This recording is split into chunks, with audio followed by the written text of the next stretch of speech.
ولی بیاین قبول کنیم آدما میتونن تو رو از همه چی متنفر کنن.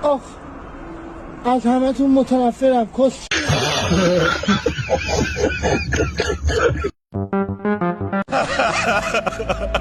خدایا مامان بالا بکر رفت منو گذاشت و این دوتا تو اگه برنگرده من چی کار کنم با این دوتا بچه. دانیال به 2 تا دختر گفتم بیان پیشمون جون مادر تول بازی در نیا. تو فکر من ضعف دختر دارم؟ دختر تو زندگی من مهمه. یه عفو هم جای دیگه زدی اینجا نزنش. من اول نیستم. مطمئن؟ ها اومدم. سلام بانو. داداش بفرمایی نمیدونه خاردار.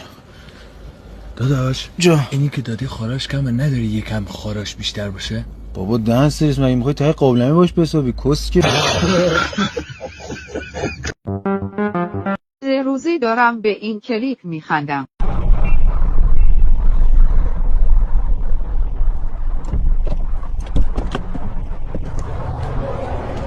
سلام آقا، ببخشید